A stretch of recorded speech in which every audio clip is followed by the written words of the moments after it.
যখন কোন কবরের কাছে দাঁড়াতেন, কোন গোরস্থানের সামনে দাঁড়াতেন, কবর দেখে এত রোনাদারি করতেন, কবর দেখে এত কান্নাকাটি করতেন, হাত্তা ইয়াবুল্লাহ লিহিয়াতাহু।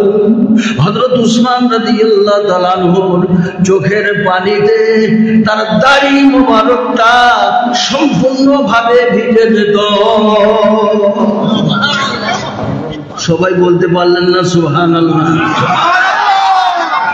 আসলে আমাদের তো ভেজে না, যার জন্য সুবহানাল্লাহ বার হয়, হবে না। এটাও আল্লাহর নিয়ামত ছাড়া কিছু না। সবাই বলতে পারবেন না। এত কান্না কাঁদিতে চেহারা মুবারকটা ভিজে যেত, দাড়ি মুবারক ভিজে যেত, জুব্বা মুবারক ভিজে যেত। যে জায়গাটা তিনি দাঁড়াতেন সেই জায়গাটা কাদা হয়ে যেত। আল্লাহ পাক ভালো ভালো নিয়ামত গুলো তুলে নেবেন, এটা হাদিস শরীফে আছে।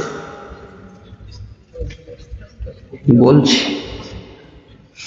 বিশ্ব নবী সাল্লাল্লাহু আলাইহি ওয়াসাল্লাম দুনিয়ায় 10 ব্যক্তিকে জীবদ্দশাতে জান্নাতের সার্টিফিকেট দিয়েছিলেন।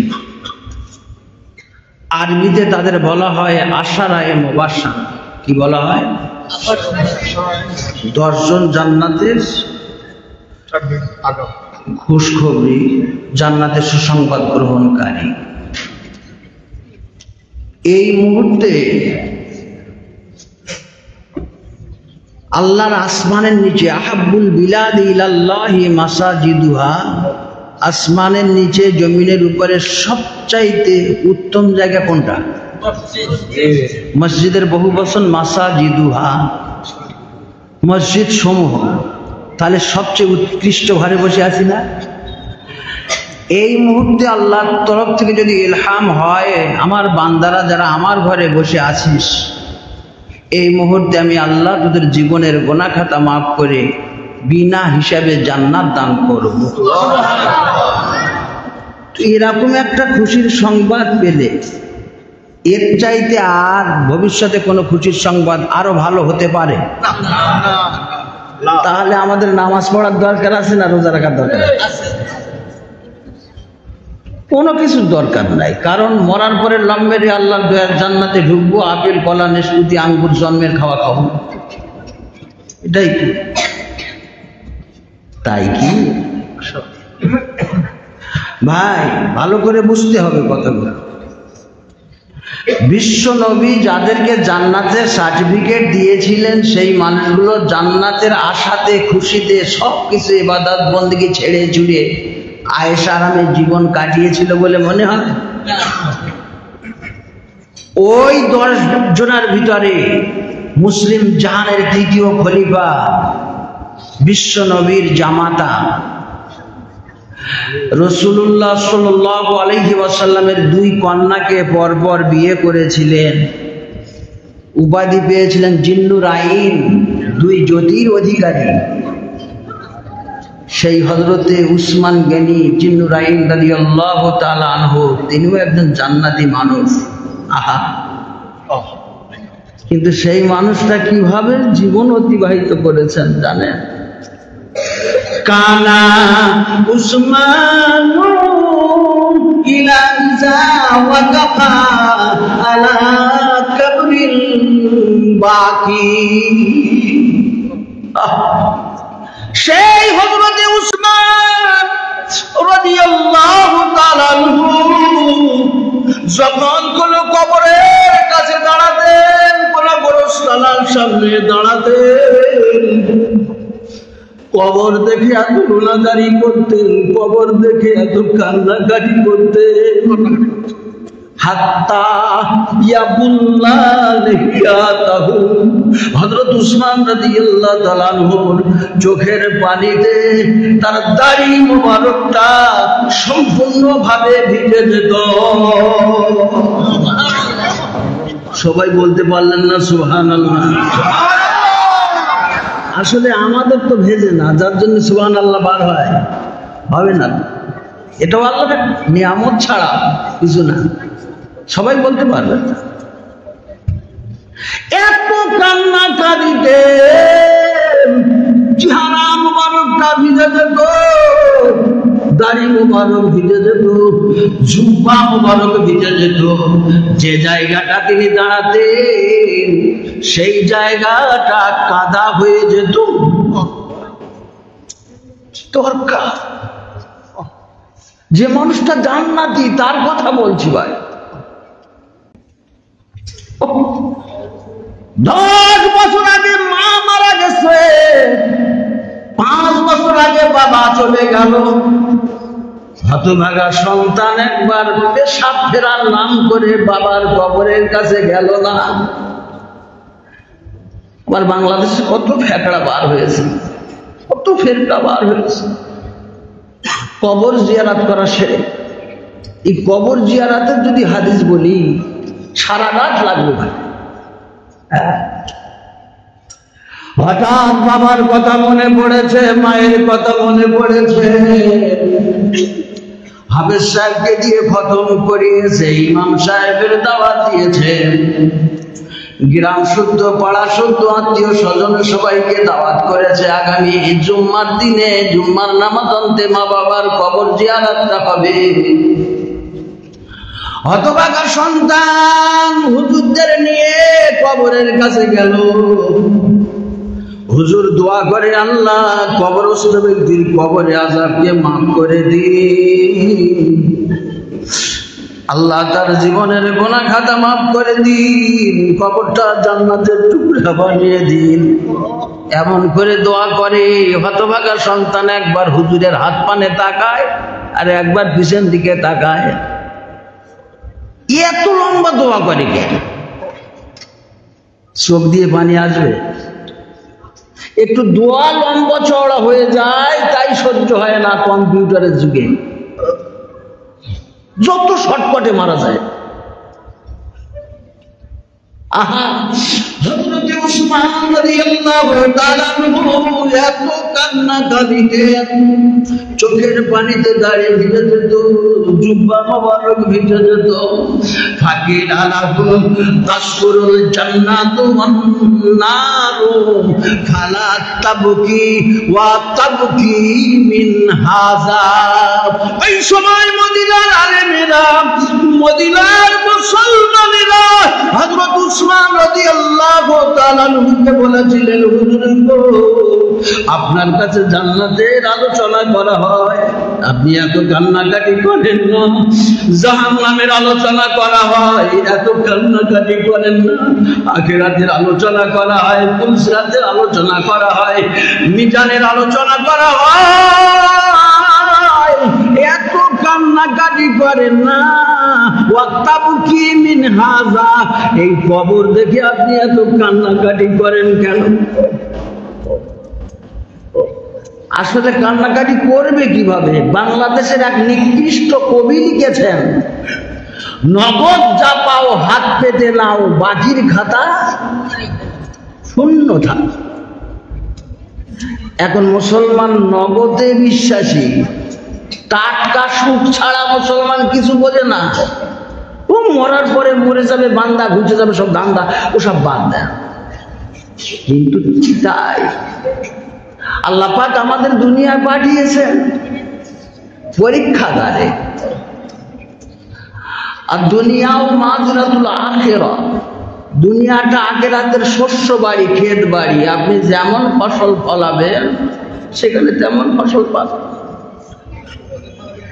নাকি? ও ভাই, 60 বছর 70 বছর 80 বছরের জিন্দেগিতে কি না করে ফেলতেছি, হ্যান করেঙ্গে ত্যান করেঙ্গে, লাঠি কে আন্দার মুগুর ভরে। সে গরম দেখাবে, সব ঠান্ডা হয়ে যাবে, সামনে আসছে। শুধু কদিন অপেক্ষা করুন। যত দিন যাচ্ছে কবরের দিকে একটু একটু করে আমরা এগিয়ে যাচ্ছি।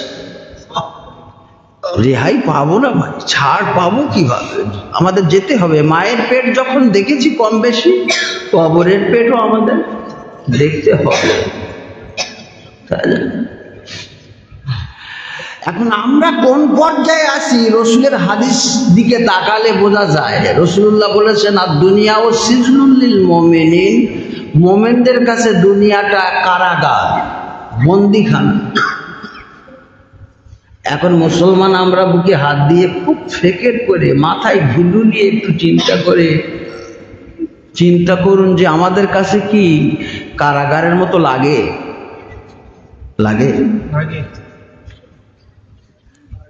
নগদ চাপা ভাত পেতেন কারাগার।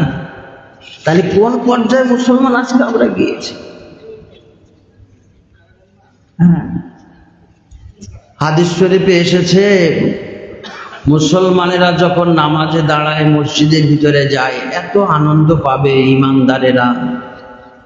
নদীতে যেমন মাছ খেলা করে, মাছ আনন্দ উপভোগ করে, নামাজিরা আল্লাহর ঘরে এসে তেমন আনন্দ উপভোগ করে। সুবহানাল্লাহ। কিন্তু যারা মুনাফিক তারা মসজিদে এসে তারা মনে করে খাঁচায় বন্দি পাখির মতো, কখন ছটফট করে কখন বার হয়। কিছু কিছু হতভাগ আছে দেখবেন সবার শেষে আল্লাহর ঘরে ঢুকবে, আবার সবার আগে বার হয়ে যাবে, মানে রহমত থেকে বঞ্চিত। ও মুসলমানেরা,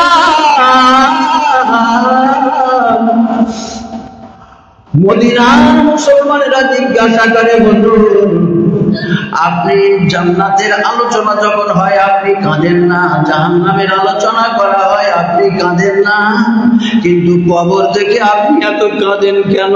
এর রহস্য আমরা বুঝি না।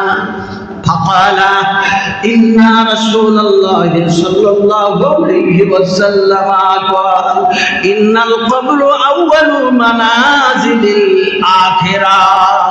ওই সময় হযরত উসমান রাদিয়াল্লাহু তাআলা আনহু বলেছিলেন, হে মুসলমানেরা, আমি উসমান কবর দেখলে কেন আমার কান্না পায়, কেন আমার চোখ দিয়ে পানি বার হয়? বালা সামি'তু, আমি উসমান নিজে কানে বিশ্ব নবীকে বলতে শুনেছিলাম, আল্লাহ রাসূল বলেছিলেন, ইন্নাল কবরু আউয়ালু মানাজিলিল আখিরা, আখিরাতে যত ঘাটি আছে, মঞ্জিল আছে, কবর হলো প্রথম ঘাটি, প্রথম মঞ্জিল। ফাইন্না যামিনহু, যে আল্লাহর বান্দা বান্দি আখিরাতের প্রথম ঘাটি কবর থেকে রেহাই পাবে, কবর থেকে ছাড় পেয়ে যাবে, ফামা বাদাহু আইসারু মিনহু, তাহলে ওই বান্দা বান্দিটার জন্য পরকালের পরবর্তী ঘাটিগুলো তার জন্য সহজ হয়ে যাবে।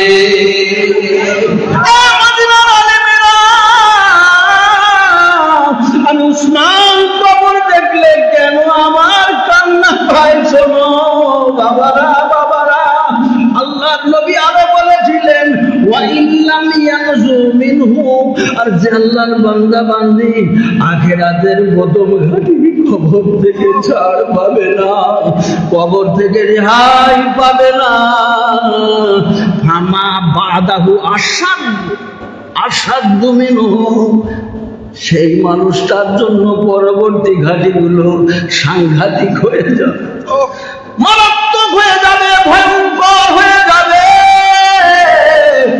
হে মদিনার আলেমেরা, আমি উসমান কবর দেখলে কেন আমার কান্না পায়? আমি যখন মারা যাব, আমাকে গোসল দিয়ে কাফন জড়িয়ে জানাজা পড়ে ওই অন্ধকারে একাকী ঘরে, অন্ধকার ঘরে, ছোট্ট ঘরে আমাকে একাকী ফেলে রেখে চলে আসবে, আমি উসমান বলতে পারি না আমার নেক আমল আমাকে সাহায্য করবে কিনা। কারণ বিশ্বনবী বলেছিলেন, তোমাদের নেক আমল তোমাদের নাজাত দিতে পারবে না, রেহাই দিতে পারবে না। সাহাবীরা বলেছিলেন, ইয়া রাসূলুল্লাহ, হাবিবাল্লাহ, হুজুর গো, আপনার নেক আমল কি আপনাকে নাজাত দিবে না?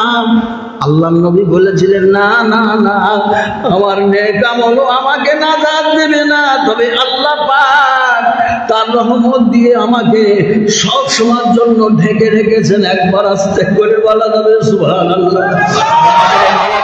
তোমাদের নামাজ রোজা দান সদকা ইবাদত বন্দেগী তোমাদের বাঁচাতে পারবে না যদি আল্লাহ রাব্বুল আলামিন বান্দা তোমার উপরে খুশি না থাকে, তোমার উপরে রাজি না থাকে। জীবনে যত নামাজ পড়েছেন, রোজা রেখেছেন, হজ করেছেন, ইবাদত বন্দেগী করেছেন, সব মাঠে মার যাবে। এ মদিনার আলেমেরা, আমি উসমান বলতে পারি না ওই অন্ধকার কবরের ভিতরে আমার নেক আমল আমাকে সাহায্য করবে কিনা।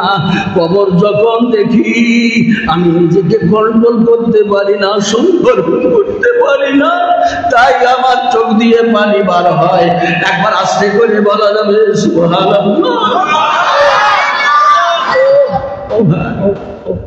মরে যখন যেতে হবে, চলেই যখন যেতে হবে। এটা কি বুদ্ধিমানের কাজ নয় যে কিছু পাতেও সংগ্রহ করে আল্লাহকে রাজি করে খুশি করে কোন পন্থায় খুশি হবে, কোন সিস্টেমে আল্লাহ পাক আমাদের উপরে রাজি হবে? তুমি চিন্তা চেতনা চিন্তা ভাবনা করার দরকার নাই ভাই। যে মানুষটা জান্নাতি সেই মানুষটার কথা বলছি, আর আমরা তো কোথাকার কে দুটো আমরা ভাতে দে।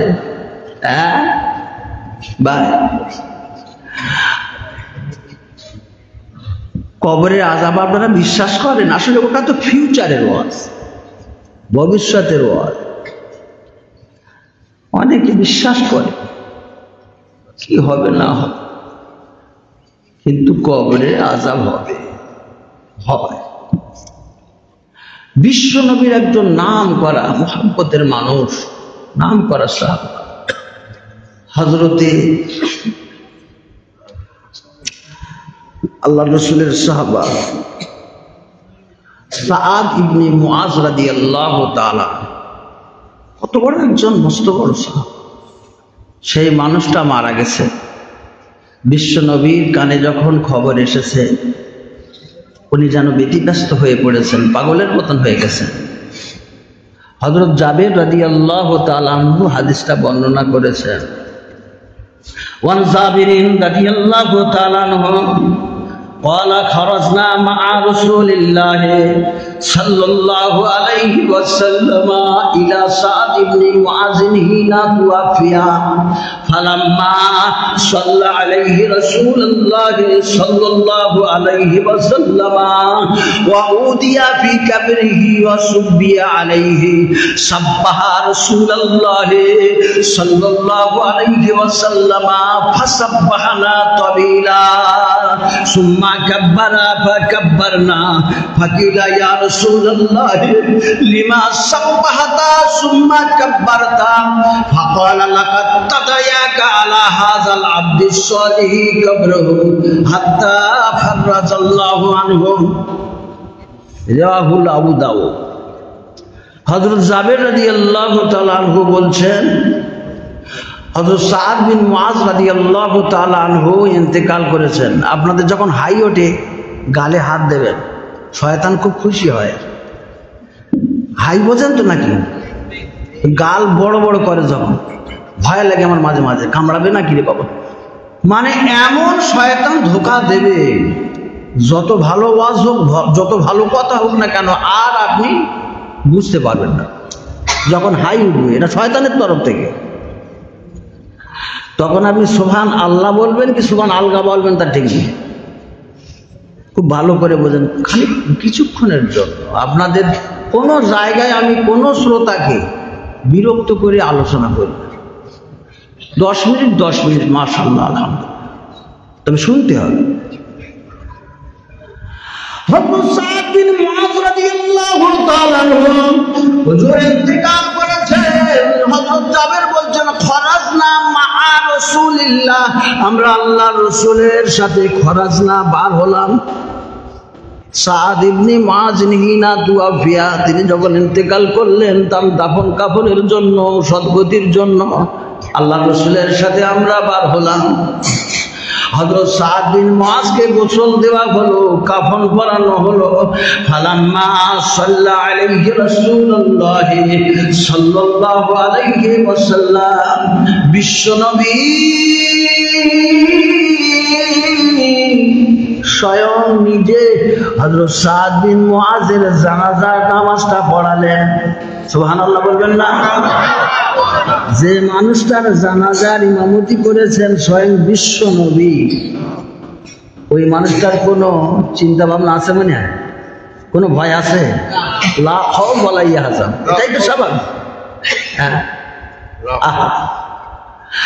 জানাজা যখন হয়ে যায়, ওয়াকুদিয়া ফি কাবরিহি, সাহাবা হুজুররা ধরাধরি করে আদবের সাথে তসলিমের সাথে হযরত সাদ বিন মুআজকে কবরে শুইয়ে দিলেন। ওয়াসুবিয়া আলাইহি, কবরের উপরে পাথর চাপা দিলেন, বালু চাপা দিলেন, দুনিয়া থেকে আড়াল করে দেওয়া হলো। দফনের কাজ শেষ হয়ে গেল। মুসলমানেরা ফিরে আসতে উদ্যত হয়েছে কবর ছেড়ে, কিন্তু না না না, দেখা গেল আল্লাহর নবী, বিশ্ব নবী ওই কবরের কাছে ঘোরাঘুরি করে। চেহারাটা লাল হয়ে গিয়েছে, বিরক্তির ছাপ যেন বিশ্ব নবীর চেহারায় ফুটে উঠেছে। সাহাবীরা বুঝতে পারে না আল্লাহ রাসূল এমন করেন কেন।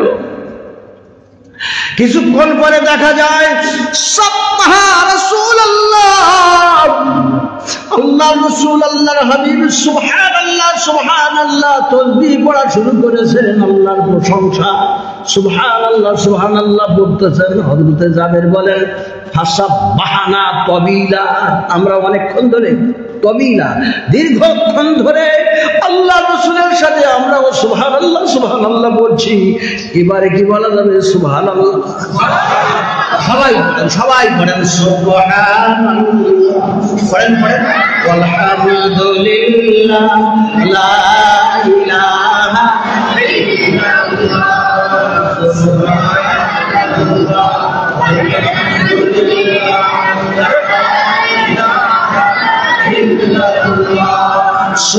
সুবহানাল্লাহ, আলহামদুলিল্লাহ, লা ইলাহা ইল্লাল্লাহ, লা ইলাহা ইল্লাল্লাহ, মুহাম্মাদুর রাসূলুল্লাহ, সুবহানাল্লাহ, আলহামদুলিল্লাহ, লা ইলাহা ইল্লাল্লাহ। আমার ভাইরা বাবাজিরা, বিশ্বনবী সুবহানাল্লাহ সুবহানাল্লাহ বলছেন, সাহাবীরাও আল্লাহর রাসূলের সাথে সুবহানাল্লাহ আলহামদুলিল্লাহ বলছেন।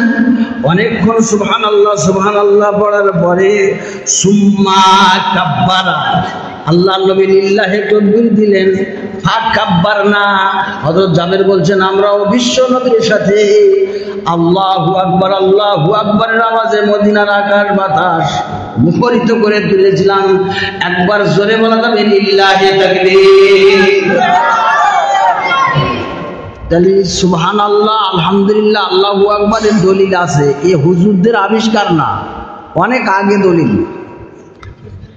হাকিনা ইয়া রাসূলুল্লাহ সাল্লাল্লাহু আলাইহি ওয়াসাল্লাম লিমা সাব্বাহাতা সুম্মা কাব্বারতা।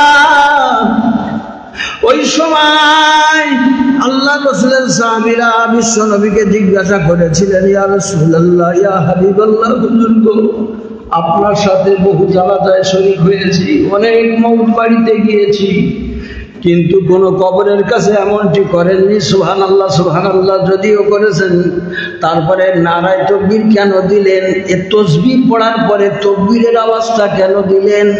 এর রহস্য, এর ভেদ আমরা বুঝতে পারলাম না। সুবহানাল্লাহ, লাকাদ তাদায়াকা আলা হাযাল আবদিস সালিহি কবরুহু।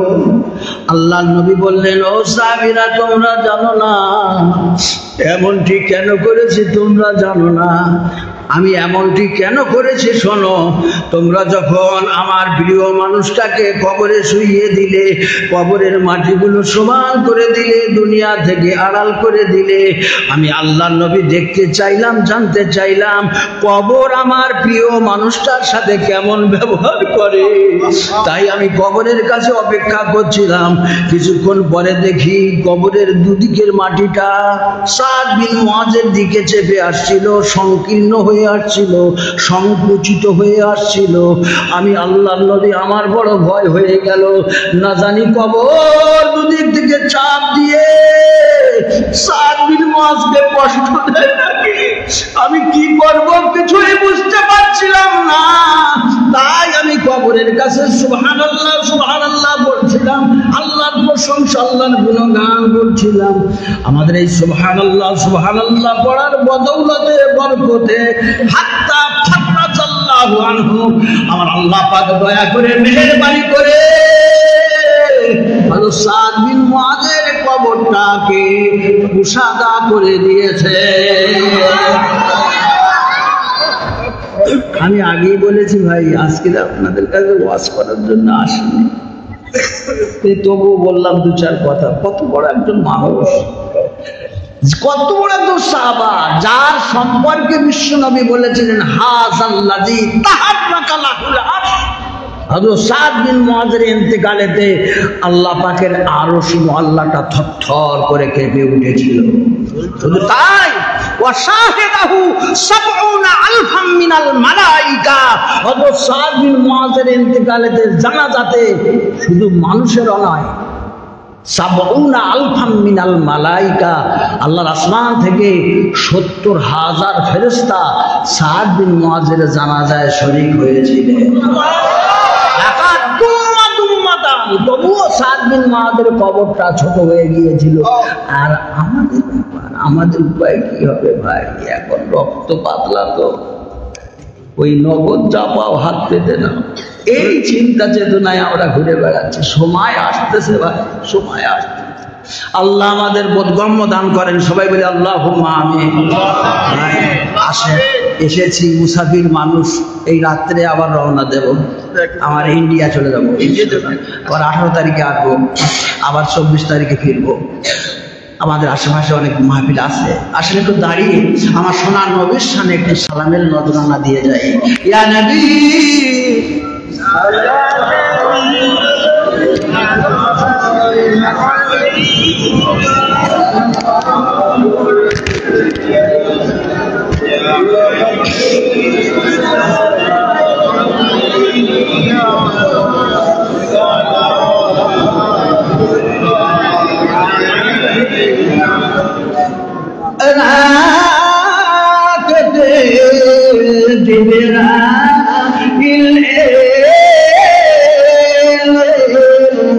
হিজরতের কথা বলি, সেই আদেশে নবীজি বেরিয়ে যায়। এমন নবী পাবে কে কোথায়? ইয়া নবী সালাম।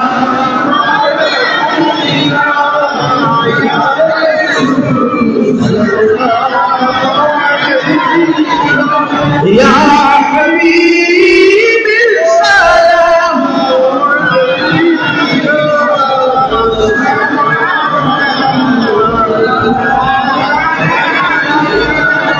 প্রথমে নবীজি যায় কাবায়, দু চোখে পানিতে ভরে ওরে কাবাস্তে কে বিদায়। কখন যাব সেই সোনার মদিনায়? ইয়া নবী সালাম, ইয়া রাসূল সালাম, ইয়া হাবিব সালাম আলাইকা সালাম। ওরে আলী আমার বিছানায় শুয়ে থাকো সবার অজানায়, জানি না যাব কোন ঠিকানায়, কখন যাব সেই সোনার মদিনা।